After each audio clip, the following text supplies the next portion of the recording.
There is no significant difference in the growth and development of IVF children versus naturally conceived children. कोई difference नहीं है, दोनों की growth बहुत अच्छे से होती है. ओनली कॉम्प्लिकेशन इज समटाइम्स अगर आईवीएफ के थ्रू मल्टीपल प्रेगनेंसीज होते हैं तो फिर मल्टीपल प्रेगनेंसीज के जो कॉम्प्लिकेशन होते हैं जैसे बच्चे का आईयूजीआर है या फिर जो ट्विन प्रेगनेंसीज के कॉम्प्लिकेशन रहते हैं वो होते हैं. बट अगर बेबी सिंपली बॉर्न हो आईवीएफ के थ्रू तो उसको फ्यूचर में कोई प्रॉब्लम होगा ऐसा कुछ भी कहीं भी प्रूवन नहीं है किसी भी स्टडी में.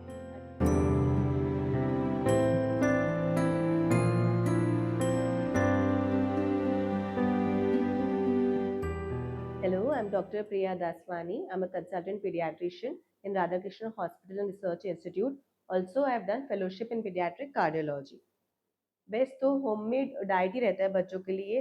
घर का खाना है, ओके, देन प्रोटीन्स है, जो भी घर में अवेलेबल फूड है दैट इज द बेस्ट. वही हमारे लिए बच्चों के लिए बेस्ट सोर्स ऑफ न्यूट्रिशन होता है. उसके बाद भी अगर आपको सप्लीमेंट करना है तो पीडियाट्रिशियन प्रिस्क्राइब फॉर्मूलाज ही आपको यूज करने चाहिए. फिर जैसे कुछ कुछ ब्रांड्स अवेलेबल है वो डॉक्टर्स को ही पता होते हैं, वही ब्रांड्स का आप यूज करना चाहिए.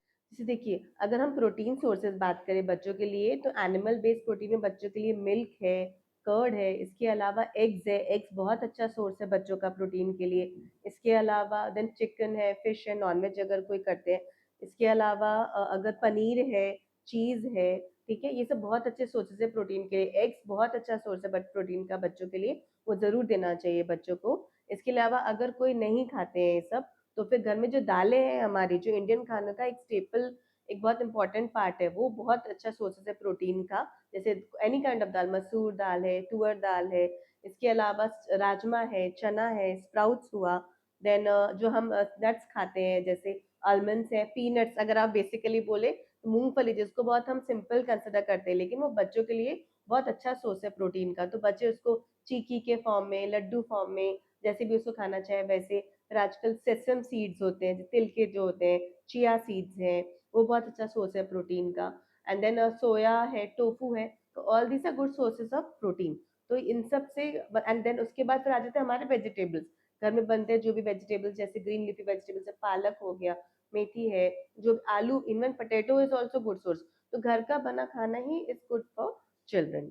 पैक्ड फूड बिल्कुल अवॉइड करना चाहिए. दाल वगैरह अगर वो प्रॉपरली सोक्ड नहीं होते हैं जैसे घर में तो प्रॉब्लम होती है. अदरवाइज मुझे नहीं लगता अगर हम 2 to 3 आवर्स भी अगर उनको सोक करके रखते, जैसे मसूर दाल, तुअर दाल, तो ये सब तो बहुत अच्छे सोर्सेज है. मूंग दाल जो हमारी, ये लोग मतलब वो बहुत अच्छे सोर्सेज है प्रोटीन के लिए. आपके बच्चे की हर डाइट में any source of protein should be there. किसी ना किसी फॉर्म में प्रोटीन होना चाहिए. डाइट बच्चों का हमेशा कॉम्बिनेशन होना चाहिए, प्रोटीन प्लस कार्ब्स ऐसे. बिल्कुल भी गेहूँ की रोटी बिल्कुल भी नुकसानदेह नहीं है, बच्चों को सब खाना चाहिए. मतलब ऐसे व्हीट होल दलिया जो होता है जिसको हम बोलते हैं दलिया, अगर बच्चा व्हीट दलिया बच्चा खाता है मीठा फॉर्म में एंड वेजिटेबल फॉर्म में, वो बहुत अच्छा सोर्स है प्रोटीन प्लस फाइबर का बच्चों के लिए. तो वो बहुत अच्छा है. गेहूँ रोटी बच्चों को बिल्कुल भी नुकसान नहीं करती है. हम रागी अगर ऐड करना चाहें, जैसे आजकल आया रागी बहुत अच्छा सोर्स है आयरन का, तो हम रागी रोटीज आजकल बच्चे प्रेफर करते हैं या रागी दलिया, then it is very good for children. IVF children में कोई भी ग्रोथ इश्यूज नहीं दिखे गए हैं. बहुत सारे स्टडीज हुए हैं जिन्होंने शो किया कि there is no significant difference in the growth and development of IVF children versus naturally conceive children. कोई डिफरेंस नहीं है, दोनों की ग्रोथ बहुत अच्छे से होती है. ओनली कॉम्प्लिकेशन इज समटाइम्स अगर आईवीएफ के थ्रू मल्टीपल प्रेगनेंसीज होते हैं तो फिर मल्टीपल प्रेगनेंसीज के जो कॉम्प्लिकेशन होते हैं जैसे बच्चे का आईयूजीआर है या फिर जो ट्विन प्रेगनेंसीज के कॉम्प्लिकेशन रहते हैं वो होते हैं. बट अगर बेबी सिंपली बॉर्न हो आईवीएफ के थ्रू तो उसको फ्यूचर में कोई प्रॉब्लम होगा ऐसा कुछ भी कहीं भी प्रूवन नहीं है किसी भी स्टडी में. अल्टीमेटली जो ग्रोथ एंड न्यूट्रिशन है बेबी का, growth and development, that depends on parental genetics, the nutrition child is provided and care which baby has received from his parents. Calcium के बहुत सारे सोर्सेज, जैसे मैंने आपको बताया मिल्क बहुत अच्छा सोर्स है कैल्शियम का, कर्ड बहुत अच्छा सोर्स है. देन आजकल हम मखाना जिसको हम बोलते हैं, that is very good source of calcium and phosphorus, उसको बच्चे की डाइट में इंक्लूड करना चाहिए. देन आप जैसे बोल सकते हैं ये सेसम सीड्स हैं, ये बहुत अच्छा सोर्स होते हैं कैल्शियम का. ये सब डाइट में बच्चे के इंक्लूड करना चाहिए. तिल के जो सीड्स हम बोलते हैं ना, वो बहुत अच्छे सोर्स होते हैं कैल्शियम का. ये सब बच्चों की डाइट में इंक्लूड करना चाहिए. सर्दी के लिए reason behind baby is getting repeatedly cough and cold, one reason could भी बच्चे को अगर अनीमिया है तो. अगर बच्चे को अनीमिया है और उसका हीमोग्लोबिन किसी रीजन से कम है तो उसकी बच्चे की इम्यूनिटी लो होती है. And then baby has recurrent cough and cold. Okay, तो उसके लिए बच्चों को हमें प्रॉपर न्यूट्रिशन देखना चाहिए, जैसे anaemia, good source of iron जैसे होते हैं, जैसे बीट रूट है, कैरेट है, पोमेग्रेनेट है, आलमंड्स है, जैगरी है, ये सब good sources of iron, green leafy vegetables है, सब गुड सोर्सेज ऑफ आयरन। तो बच्चे का डाइट जो है, रागी है, ये सब आयरन रिच सोर्सेज, तो ये सब बच्चे के डाइट में इंक्लूड करना चाहिए। देन बच्चे को अगर आप after consulting paediatrician you have to start after investigation proper, आप उसको आयरन सप्लीमेंट स्टार्ट करेंगे, तो आप ग्रेजुअली देखेंगे उसके रिकरेंट कफ कोल्ड इंप्रूव हो जाएंगे। एंड अनदर रीजन कुड भी, किसी बेबी को अगर कंजेनाइटल हार्ट डिजीज है, हम जैसे कि बहुत सारे साइनोटिक हार्ट डिजीज होते हैं, एसिनोटिक हार्ट डिजीज होते हैं, तो अगर बच्चे को जैसे बीएसडी है, एएसडी है, तो in that cases also child could get recurrent cough and cold. तो वो डिपेंड करता है बेबी की कंडीशन क्या है। तो आफ्टर प्रॉपर आप कंसल्टेशन लेके पीडियाट्रिशियन, आप प्रॉपरली आप मैनेज कर सकते हैं उसको। कोई ना कोई रीजन है जिसकी वजह से उसको ऐसा रह रहा है, either it could be simple anaemia और इट की भी some deeper issue could be there. तो आप एक कंसल्टेशन लेंगे पीडियाट्रिशियन से, तो आपको उसका रीजन पता चल जाएगा ग्रेजुअली। आपका जैसे अगर आपको कोई इशू है एंड आप उसको सॉल्व कर लेंगे, जैसे आप पता चले बच्चे को कि yes it is due to anaemia, तो आप उसको सप्लीमेंट स्टार्ट करते हैं। 2 to 3 months का कोर्स होता है उसका आयरन का, एंड उनको आयरन सोर्स पता है, तो फिर बच्चे का जो है वो नेचुरली उसकी इम्यूनिटी इंप्रूव हो जाती है, फिर ये जो प्रॉब्लम है उसका सर्दी खांसी कम हो जाता है। राधा कृष्ण से प्रीटर्म बेबीज को जो स्पेसिफिक हमारे पास बहुत वेल इक्विप्ड एनआईसीयू है, जो प्रीटर्म बेबीज को जो प्रॉपर केयर की जरूरत होती है, मतलब न्यूट्रिशन की जरूरत होती है उनको, रिक्वायर उनको ऑक्सीजन सपोर्ट की जरूरत होती है, तो वो सब वेल इक्विप्ड स्टाफ है हमारे पास जो प्रॉपर केयर करते हैं, जरूरत होती है। पीडियाट्रिशियन है यहाँ पे, उसको 24 मॉनिटरिंग चाहिए होता है, न्यूट्रिशन चाहिए होता है, फीडिंग चाहिए होता है, all this is required, so that is given in are NICU. NICU में कंटिन्यूस मॉनिटरिंग होती है बेबी का, and care is also given. One पर आप उस 1 पर 1 लाख चाइल्ड जो है, मतलब that is the prevalence of congenital heart disease. 1 पर 1 लाख बेबी जो है इंडिया में, वो बॉर्न हो रहा है with some kind of heart disease. तो वो अगर हम नेचुरली हम स्क्रीनिंग करते हैं, जैसे हम स्क्रीनिंग करते हैं बच्चों का, लाइक स्कूल में भी है screening, okay, are we are screening in OPD visits, okay. और चाइल्ड का समटाइम्स बच्चे भी पेरेंट्स लेके आते हैं कि बच्चे को जैसे मतलब कि रिकरेंट कफ कोल्ड हो रहा है, या फिर बच्चों का भी चेस्ट पेन होता है, तो उनको बाद हम फर्दर उनको एवेल्युएट करते हैं, उनका ईसीजी करते हैं, इकोकार्डियोग्राफी करते हैं, जो बहुत इंपॉर्टेंट स्टडी है और diagnosis of any heart disease, वो करते हैं। After that we come to know कि yes baby is having congenital heart disease. Okay, initially देखिए, अगर हम देखेंगे तो बच्चा जैसे रोते रोते नीला पड़ जाता है ना, या फिर सफेद पड़ जाता है, या फिर बच्चे को सांस लेने में दिक्कत होती है, बच्चा दूध नहीं पी रहा है, बच्चे की ग्रोथ प्रॉपर नहीं हो रही है, ठीक है, कुछ बच्चे जन्म से उनके हाथ और पैर नीले रहते हैं, लिप्स भी नीले पड़ जाते हैं, तो ये सारे, एंड बच्चे कई बार नेल्स जिसको हम क्लबिंग बोलते हैं, वो चेंजेस होते हैं। बच्चा फीडिंग ले रहा, बच्चे की 3 months हो गए, बेबी का वेट गेन नहीं हो रहा है, एंड अगर हम बड़े बच्चे में जाएंगे तो चेस्ट पेन की कंप्लेन होती है, उसके बाद अचानक से चक्कर आ जाना, सिंकोपल अटैक जिसको हम बोलते हैं, या फिर पैल्पिटेशन जिसको हम बोलते हैं, धड़कन तेज हो जाती है, तो ये सब कंप्लेन्स होते हैं बच्चों के। तो अगर आपको बच्चा कंप्लेन लगता है पेरेंट्स को कि ये सी बच्चा बहुत दिन हो गया है, फीडिंग नहीं लेता है प्रॉपर, फीडते टाइम उसके फोरहेड पे स्वेटिंग आ रही है, तो ये सब साइंस एंड सिम्टम्स है कि baby could have any heart disease. तो जैसे मैंने आपको बोला कि आईवीएफ पर्टिकुलर कॉम्बिनेशन कॉम्प्लिकेशन नहीं है। आईवीएफ के बाद अगर जैसे कि मल्टीपल प्रेगनेंसीज हुई, जैसे ट्विन प्रेगनेंसीज में, twin pregnancy during the pregnancy some complication might have developed, जिसके वजह से वो बेबी को स्पाइन में इशू हुआ या कुछ इशू हुआ, जिसकी वजह से वन या बेबी एक बेबी का development because of twin pregnancy, one baby was not able to develop well but other was able to develop, because IVF particular में ट्विन प्रेगनेंसीज ज्यादा कॉमन होते हैं, बट आजकल भी that we are preventing through only single embryo transfer के through we are preventing that. तो IVF particular complication नहीं है, ट्विन प्रेगनेंसी से कॉम्प्लिकेशन की वजह से एक बच्चे को ऐसा डेवलप हुआ होगा, and other baby is fine, that could happen. But अगर आप आईवीएफ जो सिंगल चाइल्ड हो रहा है, जैसे मैंने अभी रिसेंटली देखा था ओपीडी में, बहुत हेल्दी ग्रोथ होती है, कुछ ऐसे प्रूवन नहीं है कि कुछ ड्रॉबैक।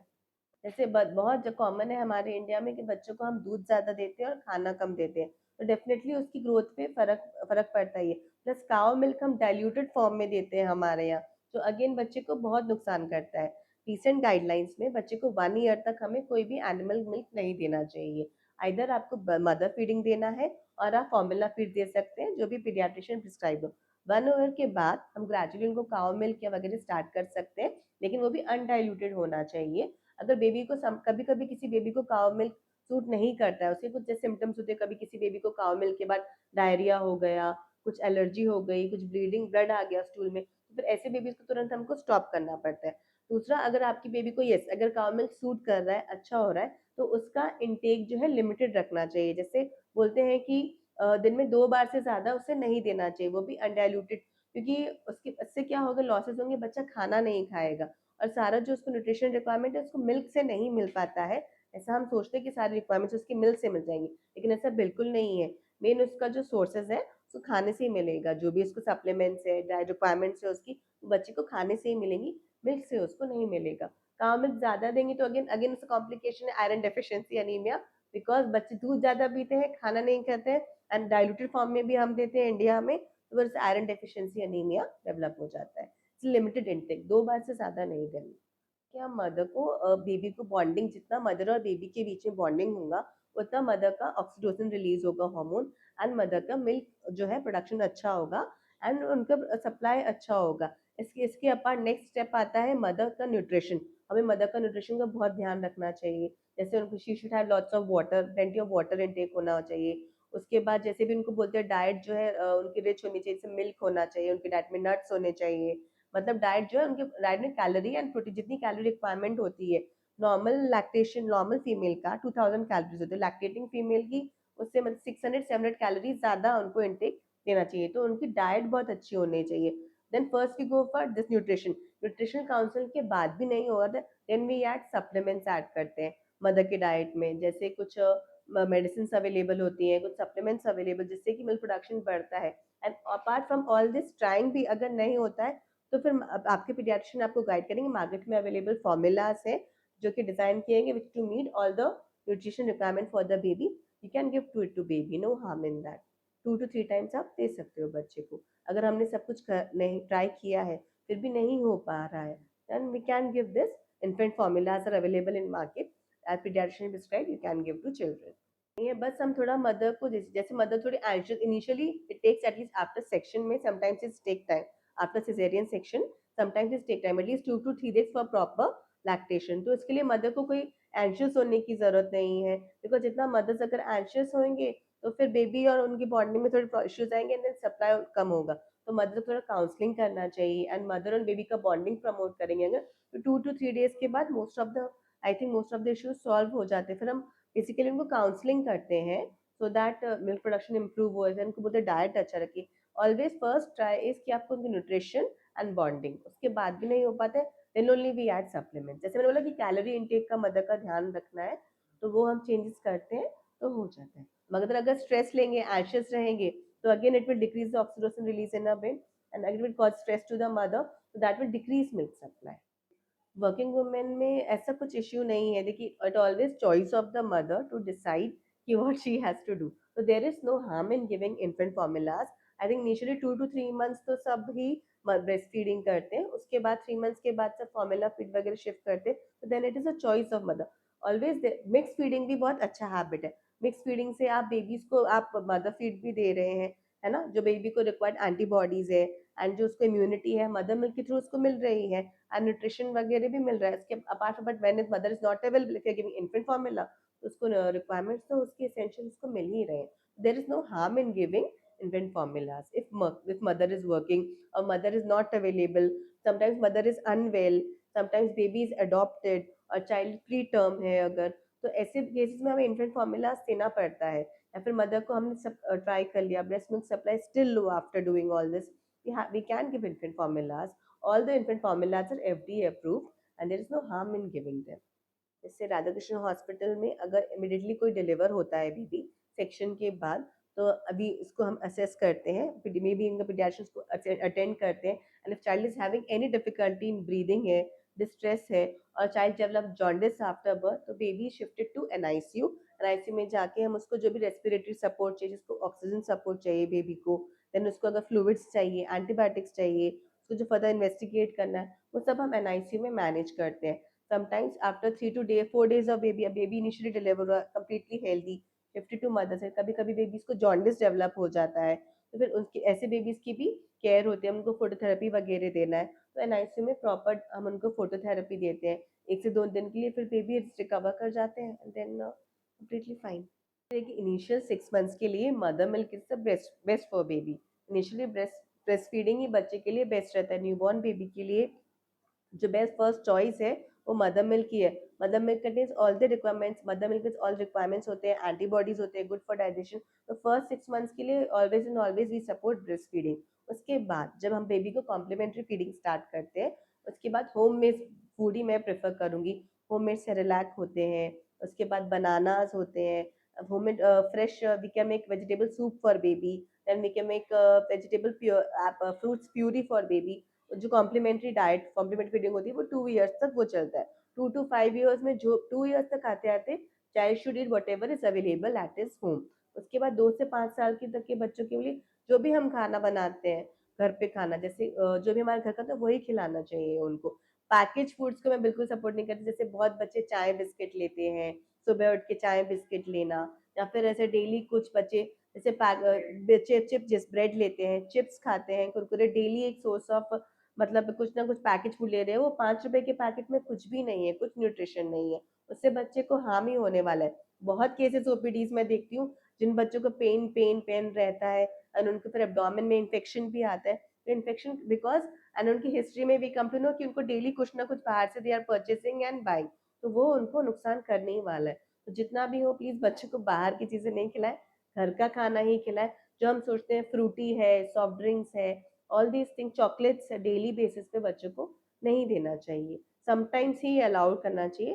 बाकी घर का खाना जैसे हम बोलते हैं dal, rice, any vegetable and roti, that is the best food for the baby. जो भी आपके स्कूल की तरफ से बोलते हैं कि लंच में पराठास लेके आइए, आजकल सब स्कूल में हेल्दी ऑप्शन ही बोलते हैं कि पराठास लेके आए, फ्रूट्स लेके आए, है ना। बट जैसे मैगी, ये नूडल्स वगैरह, आई थिंक पास्ता है, ये सब अवॉइड करना चाहिए। होममेड जैसे कि जो भी दलिया है, पोहा है, इडली, उपमा, बहुत वैरायटीज है हमारे पास इंडियन फूड में, तो साउथ इंडियन, नॉर्थ इंडियन, वो सभी कंज्यूम करना चाहिए। देखिए मैंने देखा है कि आंगनवाड़ी में अगर केयर प्रॉपर की जाती है, बहुत बच्चों की केयर प्रॉपर होती है और मदर उसको फॉलो करते हैं, तो वो खाना कंज्यूम करने में कोई हार्म नहीं हो। बच्चों के लिए डाइट जो होती है बहुत हेल्दी डाइट होती है, तो बच्चों को देने में कोई हार्म नहीं है, डेफिनेटली उनको देना चाहिए। हमारे इंडिया में मोस्ट कॉमन इश्यू जो है, जो we are facing, is malnutrition. Babies are not gaining age and weight according to their babies are not gaining weight and height according to their age. What is the issue? Because babies का nutrition proper नहीं है, mothers are not, मतलब इसलिए तो अगर इसलिए government ने आंगनवाड़ीज बनाए हैं ऐसे बच्चों के लिए स्पेशली, बहुत अच्छे आंगनवाड़ीज जिन बच्चों को वहाँ पे प्रॉपर केयर मिलती है, न्यूट्रिशन मिलता है, प्रॉपर मेडिसिन जाती है, डीवर्मिंग वगैरह की जो मेडिसिन है, प्रॉपर सप्लीमेंट्स है आयरन वगैरह के, वो उनको वहाँ पे मिल जाते हैं। तो मदर्स को जो वहाँ पे अगर खाना मिलता है, कुछ मदर्स वर्किंग होते हैं, आंगनवाड़ी में छोड़ के जाते हैं, मैंने देखा अगर वो अच्छे से फॉलो करते हैं, वहाँ पे वैक्सीनेशन वगैरह भी होते हैं आंगनवाड़ी में, तो अगर वहाँ पे फॉलो करते हैं तो बच्चे हेल्दी रहते हैं।